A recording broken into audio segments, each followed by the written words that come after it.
Dice que se escucha y se ve, perfecto. Desde Temuco, así que estamos muy bien. Bien, bueno, sean todas y todos muy bienvenidos a nuestra segunda tertulia ocupacional, este espacio organizado por la Sociedad Chilena de Ciencia de la Computación.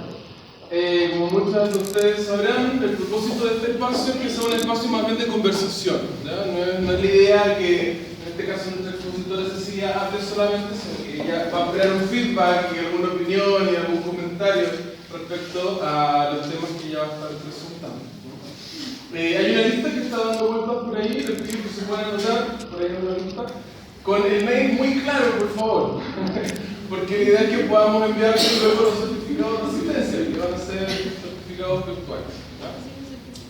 Bien, el tema de esta segunda tertulia ocupacional se llama Ocupación como fenómeno biológico, está a cargo de la terapeuta ocupacional Cecilia Faría. Ella tiene bastante experiencia en diversas áreas de la terapia ocupacional, especialmente en psiquiatría, y se ha vinculado mucho con un aspecto desde la biología, ¿no? Especialmente la biología del conocer de una forma plena. La presentación que va a hacer ella hoy tiene mucha relación con ello.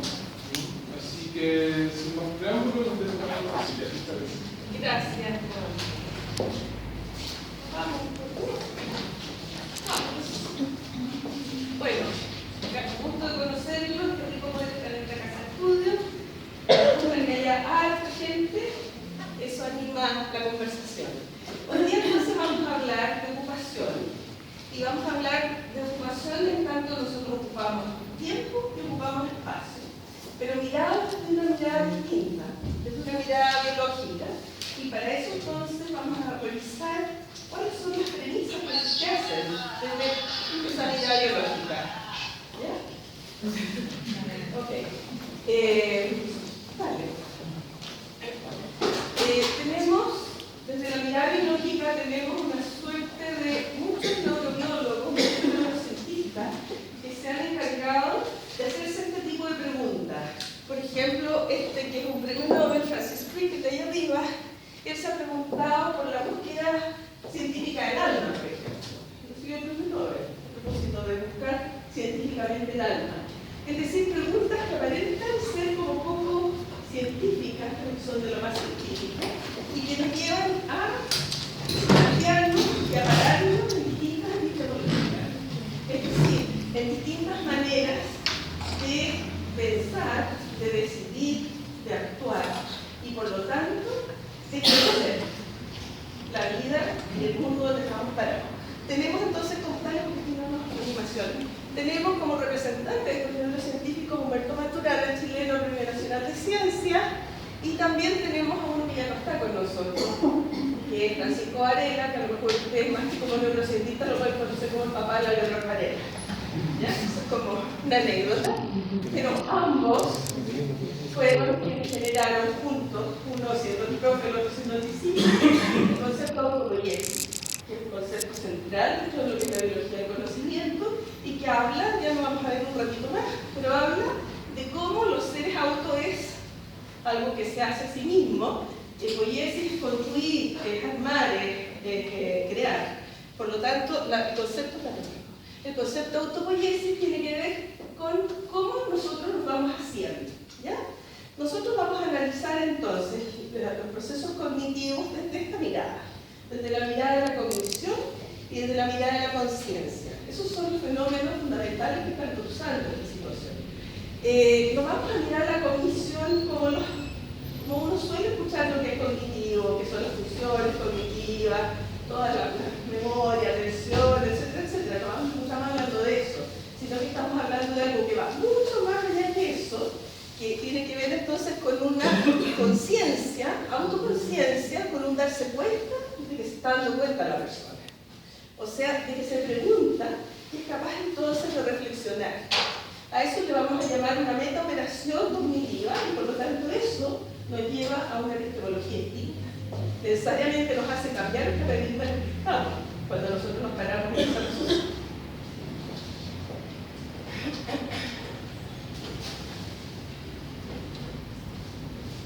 Veamos qué dice esta teoría biológica del conocimiento. Nos permite entender los fenómenos humanos de otra manera. Nos ha permitido revelar cuáles son los fundamentos del vivir humano, cómo es que vivimos los seres humanos, y nos ha permitido esta teoría explicar cómo los fenómenos humanos, como son los fenómenos, como son los fenómenos psicológicos, sociológicos, antropológicos, etcétera, etcétera, surgen desde la biología. Uno los puede encontrar escritos desde la filosofía, por ejemplo, o desde las ciencias sociales. A todo esto, la ciencia de la ocupación es descrita de las ciencias sociales. Y yo hoy día vengo a afirmar que la ciencia de la ocupación, a mi juicio, a mi humilde juicio, tiene que ver con biología más que con social, a pesar de que se manifieste en el dominio de las relaciones humanas. Entonces, esta explicación, esta revelación y esta explicación nos muestra desde el origen de los seres vivos, o sea, cómo se originaron los seres vivos, desde la célula misma, desde que se hizo una mitosis, desde que se empezó a autocrear a sí mismo, hasta la constitución de los sistemas sociales. ¿Sí? ¿Cómo se manifiesta esto? Nosotros vamos a echar una mirada sobre esta teoría desde las cosas que nosotros tenemos más a la vista, desde lo que nosotros como observadores somos capaces de mirar, lo que tenemos como, que nosotros decimos que tenemos afuera, ¿ya? Y de ahí nos vamos a meter a profundidades, vamos a mirar un poquito la biología más dentro del sujeto, para finalmente plantear lo que yo les vengo hoy día a plantear, que es como fenómeno biológico, la ocupación y la realidad ocupacional. Entonces, desde fuera, digamos, desde lo que nosotros vivimos cotidianamente, nosotros podríamos decir lo siguiente de la biología del conocer. Afirma la biología del conocer que nosotros vivimos inmersos en el lenguaje. Y el lenguaje no es lo que hablamos, sino que es todo. Cuánto pensamos, cuánto sentimos, cuánto hacemos. Y este lenguaje hace que surja lo humano, que es lo que no le pasó al resto de los animales de las distintas especies. Nosotros venimos los monos, sin embargo los monos no han sido capaces de tener el lenguaje que tenemos nosotros. Eso no es para creerse la muerte, sino que es porque nosotros en términos de DNA somos súper parecidos, hay como un punto 0,0 y algo de diferencia entre el DNA del mono y nuestro, y en la práctica concreta, como nos ocupamos los monos y nosotros, hay diferencia, aunque de repente en algunos no pero la hay, ¿ok? La hay. En el modo de vida humano y en el modo de vida homínido hay mucha diferencia. Y esa diferencia está marcada precisamente por vivir en el lenguaje. ¿Cómo vivimos en el lenguaje? Vivimos en el lenguaje entrelazando nuestras acciones, nuestros actos, con nuestras emociones.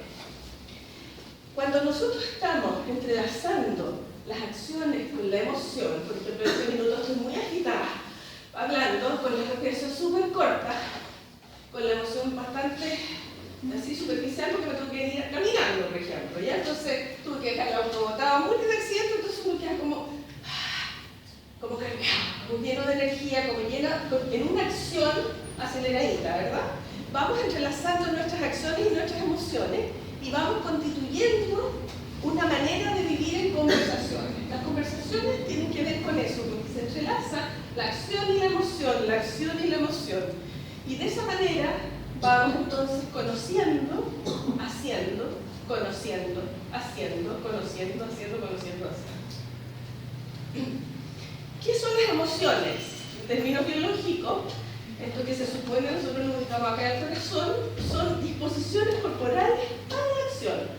Es decir, yo me puedo disponer para la acción de una manera favorable, por ponerle una palabra común, una positiva, mirarte a los ojos, enfrentarte de esta manera y tener contigo una relación, establecer contigo una relación. O puedo estar en una actitud así y así y no pescar a este sujeto que tengo atrás y negarlo en su existencia. ¿Ok? Y esa es una disposición corporal, no le estoy diciendo nada. No estoy ejemplificando, pero mi cuerpo habla solo. Mi cuerpo muestra la emocionalidad.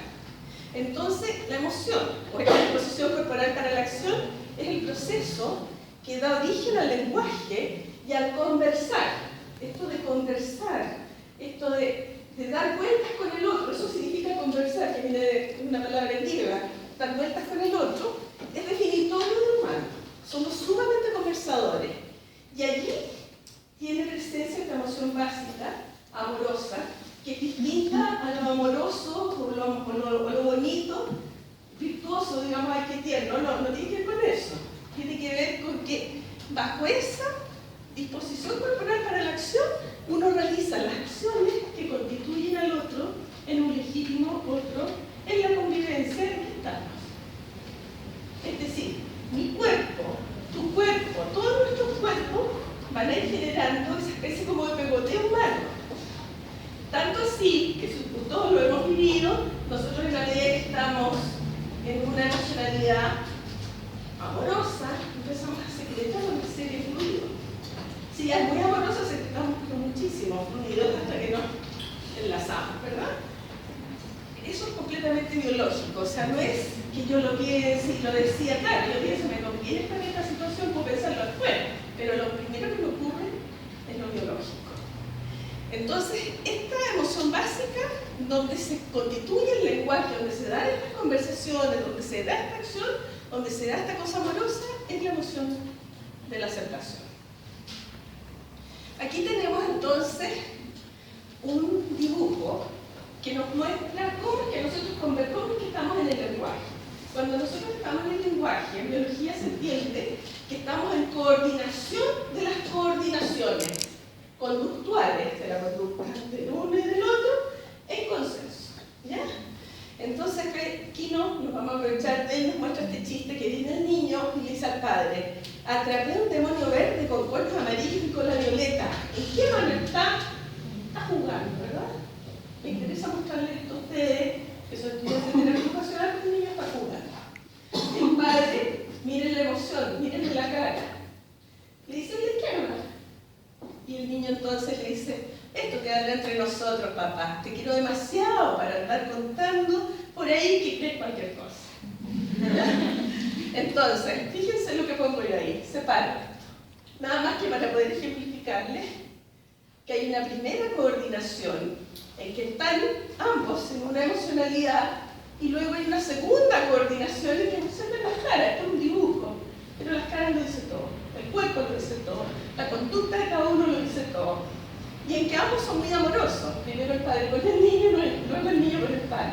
¿Vamos? Entonces ese sería un ejemplo, o sea, una manera que encontré de cómo poder explicarles lo que es esto de la coordinación de coordinaciones consensuales conductuales. Me enrollo palabras, más o menos, pero eso. Acción-cognición. Dice Maturana por ahí que todo hacer es conocer y que todo conocer es hacer. Constantemente nosotros estamos haciendo, conociendo, haciendo, etc. De esa manera, nosotros, fíjate que se me corrió el mono ahí, pero lo que dice allá abajo es configuración conductual del objeto. En la medida que nosotros vamos conociendo, haciendo, nos convertimos en observadores.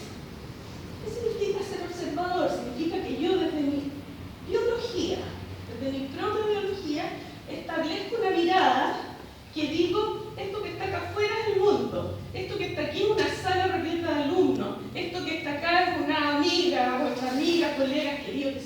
Uno hace un objeto de la experiencia, ¿ya? Y eso sería lo que nosotros podemos entender como lo que nosotros estamos constantemente haciendo todo el día. Es un soliloquio, estamos todo el día en esto. ¿Qué es esto? ¿Cómo es esto? Hablando todo el día. Ay, se fue muy arriba. Mira, lo que dice acá, ahora ya nos vamos a ir, les mostré lo que está por fuera, lo que vemos por fuera. Ahora nos vamos a ir adentro, un poco más adentro. Lo que tenemos ahí se llama deriva estructural ontogénica. ¿Han escuchado hablar de ontogenia? ¿Sí? La ontogenia es la historia personal, es la historia de las transformaciones que vive un ser vivo desde que nace, porque esto está en el tiempo. Tiene una deriva, igual que un botecito en la deriva, va derivando desde el tiempo cero, desde que es engendrado, nace, tiene un curso de vida, conservando esa flechita que está ahí cerrando. Es una flechita que nos muestra que dentro de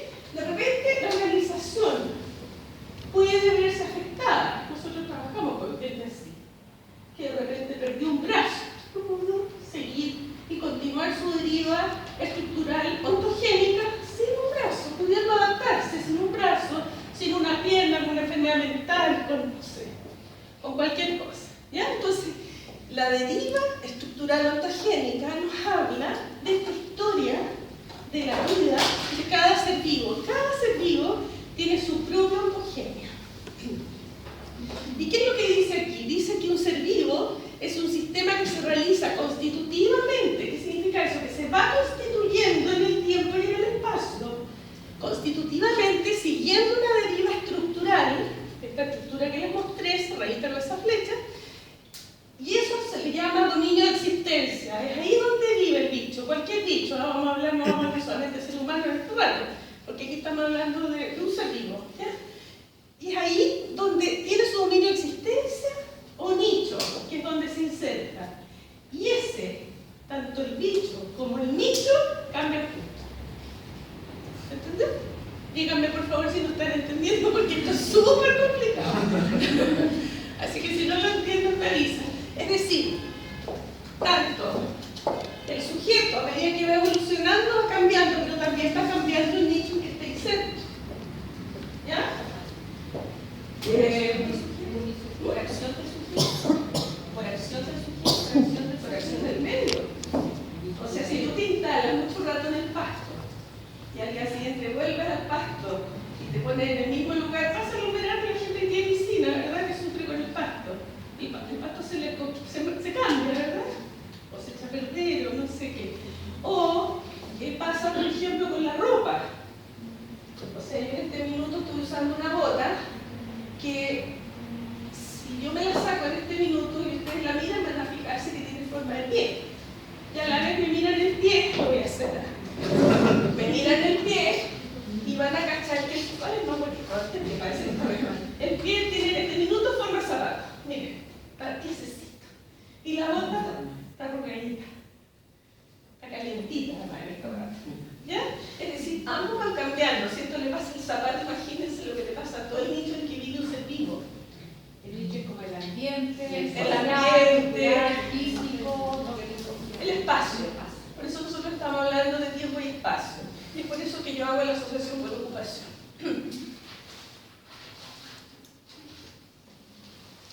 Ya. Tenemos entonces acá arriba, vamos a recapitular un poco, este ser vivo con su red de procesos, con clausura operacional, que le permite, estos procesos operacionales lo definen como ser vivo. En autopoiesis, es decir, autogenerándose y con clausura operacional. Ahora, ¿qué pasa?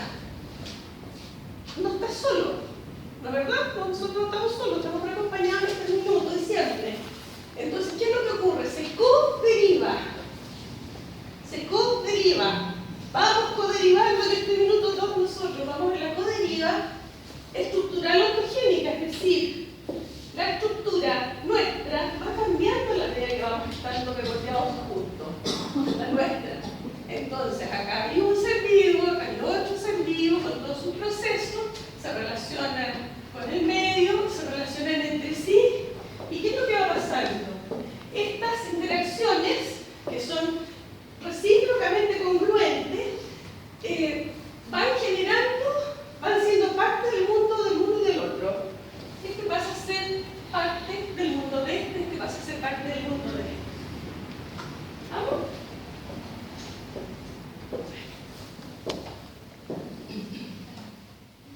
No, si está conchado, ya.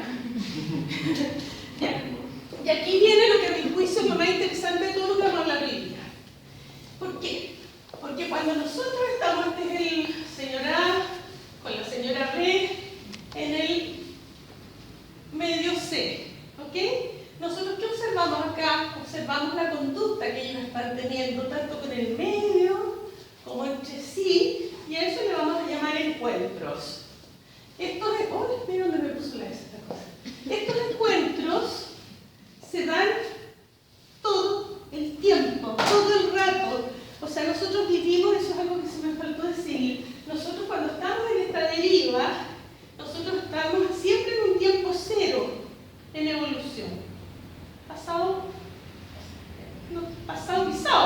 existe, es como que estuvo, claro, no sirve en términos de experiencia, pero nosotros somos un tiempo cero que vamos evolucionando. Estamos constantemente en evolución, siendo tiempo cero en evolución, y estos encuentros son fundamentales. ¿Por qué son fundamentales? Porque es aquí donde la biología del conocer describe que se genera lo que llamamos espacio relacional humano.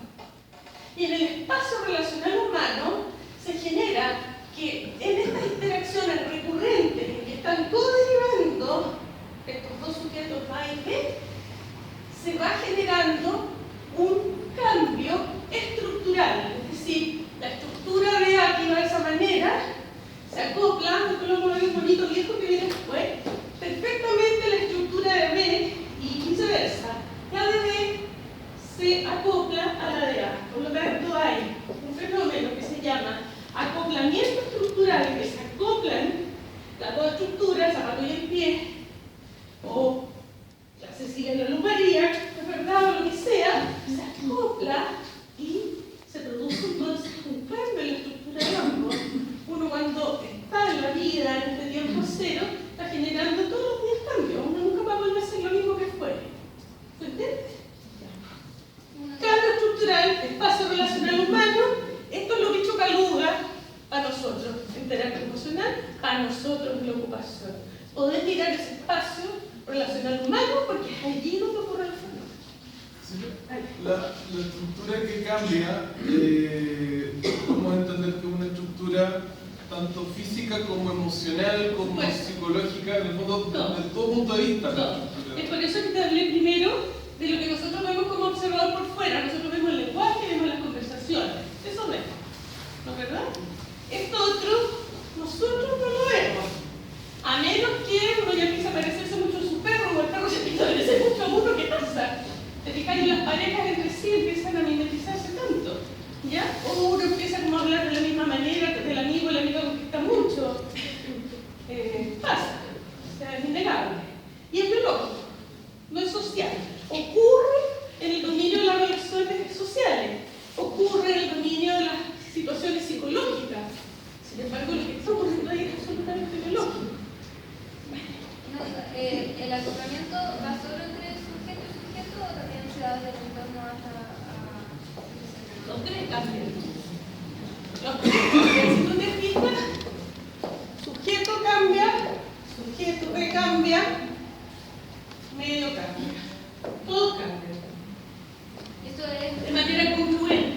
es como un proceso constante. Constante. Este es el mono viejo. Es lo mismo, pero en un mono viejo. ¿Por qué lo traje? Porque yo soy cachurera. Básicamente, si soy cachurera, no lo quise otra medio pena, ¿ya? Porque es muy antiguo. Imagínense, ¿por qué no lo traje? Porque está bien hecho el acoplamiento. Por eso lo traje, ¿ya? Para que puedan mirar cómo es el acoplamiento. Calza. Hace 20 años atrás, yo me formé en biología del conocer. Tuve la suerte de ser discípula de profesor Maturana. Tuve la suerte de poder trabajar con médicos alemanes. Me decía una privilegia por eso. Y en su formación nos hacían hacer una tremenda tesis al final de año. Y en la tesis que yo planteé, que es muy biológico, ¿ya? Pero tiene una gracia más adelante para nosotros, digamos. Que es que hace distinciones, puntos claves, que serían cuando se produce encuentro, estos encuentros dan lugar a una prosperidad. Es decir, hasta la historia de las transformaciones de estos seres vivos.